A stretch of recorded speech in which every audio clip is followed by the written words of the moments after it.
Hello friends, मैं हूँ अनीताज cooking hub में आपका स्वागत है। आज मैं आपके साथ आंवले और हरी मिर्च से बनने वाली अचार की रेसिपी शेयर कर रही हूँ, जिसे हम बिल्कुल डिफरेंट तरीके से बनाएंगे। वो इंस्टेंट बनेगा और आप तुरंत खा भी सकते हैं। खाने में वो स्वादिष्ट भी होगा और साल भर वो खराब भी नहीं होगा। तो चलिए मिलकर बनाते हैं। आंवले और हरी मिर्च का अचार बनाने के लिए मैंने हाफ केजी आंवला लिया है। आंवले हम फ्रेश लेंगे, इसमें कोई भी दाग धब्बे नहीं होने चाहिए। आंवले को आप चेक कर लीजिए, अगर इस तरह से दाग धब्बे वाले आंवले हैं तो इसे आप निकाल कर अलग कर लीजिए। आंवले को धुल करके हमने साफ कर लिया है और इसे सुखा भी लिया है। इसे आप पंखे के नीचे या फिर टॉवल से पोंछ करके सुखा लीजिए। इसी के साथ मैंने 100 ग्राम हरी मिर्च लिया है, इसे भी पानी से धुल करके अच्छे से साफ कर लिया है और इसे भी टॉवल से पोंछ करके अच्छे से सुखा लिया है। हरी मिर्च के डंठल को अभी हम नहीं हटाएंगे, इसे हम बाद में हटाएंगे। अब मैंने आधा कप नमक लिया है, जो कि 150 ग्राम है। अब हम गैस पर एक कढ़ाई रखेंगे, उसमें इस नमक को डाल देंगे और हाई फ्लेम पर इस नमक को गर्म करेंगे। जब नमक अच्छे से गर्म हो जाए तो जो आंवले धुल कर रखे हैं उसे डाल देंगे और लगातार चलाते हुए नमक के साथ रोस्ट करेंगे। गैस की फ्लेम को लो टू मीडियम रखेंगे, हाई फ्लेम पर रोस्ट नहीं करेंगे, नहीं तो आंवला ऊपर से जल जाएगा और अंदर से कुक नहीं हो पाएगा। इस तरह से नमक में आंवले को भून करके बनाते हैं तो ये तुरंत बनाकर आप तुरंत खा सकते हैं। इससे अचार का टेस्ट भी बढ़ जाता है और नमक प्रिजर्वेटिव का काम करता है, तो ये अचार जल्दी ख़राब भी नहीं होता है। इसे आप 1 साल से लेकर 2 साल तक आराम से रख सकते हैं, ये अचार ख़राब नहीं होगा। इस अचार को ना तो आपको धूप दिखाने की ज़रूरत है और ना ही इसे फ्रिज में रखने की ज़रूरत है। आंवले को भूनते हुए मुझे 15 मिनट हो गया है, आंवला लगभग सॉफ्ट भी हो गया है। थोड़ी देर और भूनना है इसे। इसी समय अब हम इसमें हरी मिर्च को जो धुल करके साफ करके रखा है उसे भी डाल देंगे और लगातार चलाते हुए धीमी आंच पर भूनेंगे। लगातार चलाते हुए ही भूनना है, इसको छोड़ना बिल्कुल भी नहीं है, नहीं तो ये एक साइड से जल जाएगा। हरी मिर्च को भूनने में ज़्यादा समय नहीं लगता है। हरी मिर्च रोस्ट हो गया है, इसे हम किसी टॉवल या किचन क्लॉथ पर निकाल देंगे। इसे हम डायरेक्ट प्लेट में नहीं निकालेंगे। अब आंवले को 1 से 2 मिनट के लिए ढक देंगे तो आंवला जल्दी सॉफ्ट हो जाएगा। कढ़ाई को पूरी तरह से कवर नहीं करेंगे, हल्का सा खुला रखेंगे ताकि स्टीम ना बने। इस तरह से आंवले को भूनकर अचार बनाते हैं तो इसका कसैलापन खत्म हो जाता है और इसके पौष्टिक तत्व भी नष्ट नहीं होते हैं। आंवले को भूनते समय आपको एक बात का ज़रूर ध्यान रखना है कि आप इसे स्टील या नॉन स्टिक की कढ़ाई का ही इस्तेमाल करें। पीतल या लोहे की कढ़ाई का यूज़ बिल्कुल भी ना करें, क्योंकि आंवला रिएक्ट होता है तो अचार खराब होने का भी डर रहता है। आंवले को ढककर 2 मिनट और कुक कर लिया है। एक आंवले को हाथ में ले करके दबाकर चेक करते हैं। आंवले के पीसेस बहुत आसानी से अलग हो रहे हैं, तो अब हम इसे निकाल करके टॉवल पर रख लेंगे।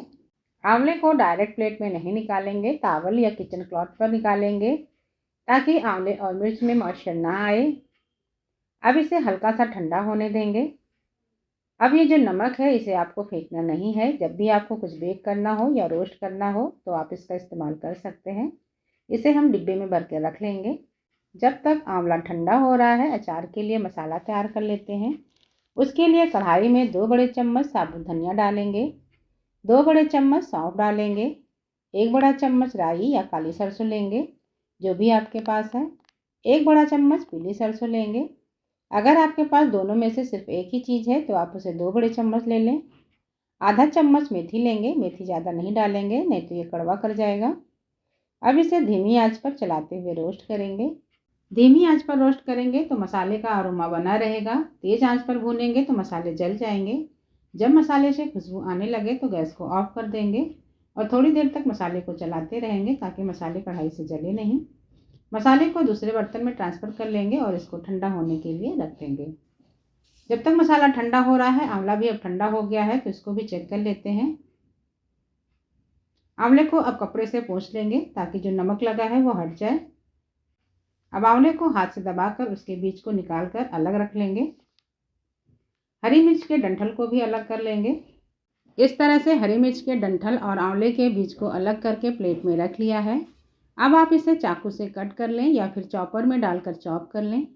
हरी मिर्च को चाकू से काटने पर हाथ में जलन होने लगती है, इसलिए मैं चॉपर में डालकर चॉप कर ले रही हूँ। आप चाहें तो चाकू से छोटे छोटे पीसेस कर लें, बहुत छोटे पीसेस नहीं करने हैं। इस तरह से मैंने हरी मिर्च और आंवले को चॉप कर लिया है। अब इसे साइड में रखते हैं। अब कढ़ाई में आधा कप सरसों का तेल डालकर धुआं उठने तक गर्म करेंगे।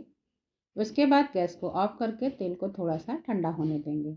जब तेल थोड़ा सा ठंडा हो जाए, तेल हल्का सा गर्म ही रहे, तब उसमें 1 चम्मच हल्दी पाउडर डाल देंगे, 1 चम्मच कश्मीरी लाल मिर्च पाउडर डालेंगे, 1 चम्मच कलौंजी डालेंगे और आधा चम्मच हींग डाल देंगे। सभी चीज़ को अच्छे से मिक्स कर लेंगे। अब जो मसाले को भून कर रखा था वो भी पूरी तरह से ठंडा हो गया है। अब इसे मिक्सी जार में डाल करके दरदरा पीस लेंगे। जब मसाले गर्म हो तो हमें इसको नहीं पीसना है, नहीं तो मसाले जल जाएंगे। जब ये पूरी तरह से ठंडा हो जाए तभी मसाले को हम पीसेंगे। इसका फाइन पाउडर नहीं तैयार करेंगे, दरदरा ही पीसेंगे। अब सारे मसाले को आंवले में डाल करके मिक्स कर लेंगे। जो तेल गरम किया है उसे भी डाल देंगे और मिक्स करेंगे अच्छे से। अगर आप इस अचार को साल भर के लिए स्टोर करके रखना चाहते हैं तो तेल आप और अधिक ले लें, लगभग 1 कप। अब इसमें हम स्वाद के अनुसार नमक डालेंगे या थोड़ा सा ज़्यादा डालेंगे।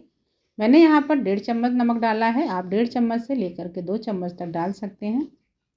आधा चम्मच काला नमक डालेंगे, काला नमक ज़रूर डालिएगा, उससे अचार का स्वाद बढ़ जाता है। नमक को अच्छे से मिक्स कर लेंगे। अब किसी साफ सुथरे सूखे कांच के जार में भर कर रख लेंगे। अचार खाने के लिए तैयार है, इसे आप तुरंत बनाकर खा सकते हैं। अगर आप इस अचार को साल भर स्टोर करना चाहते हैं तो आपको कुछ बातों का ज़रूर ध्यान रखना चाहिए। आप जिस बॉटल में अचार को रखें वो कांच की हो, साफ़ सुथरी और सूखी हो। जब भी अचार निकालें तो जिस चम्मच से निकाल रहे हैं वो साफ़ और सूखा हो। जार के ऊपर वाले भाग में या जार के ढक्कन में अचार ना लगा रहने दें, कपड़े से पोंछ कर रखें। तेल को अचार के ऊपर तक भर करके रखें। अचार को ज़्यादा दबा दबा कर ना भरें, थोड़ा सा खाली ही रखें। अगर आप इन सब बातों का ध्यान रखेंगे तो आपके अचार लंबे समय तक खराब नहीं होंगे। आशा करती हूँ आपको ये वीडियो पसंद आई होगी। मिलते हैं नेक्स्ट वीडियो में, तब तक के लिए बाय बाय, टेक केयर।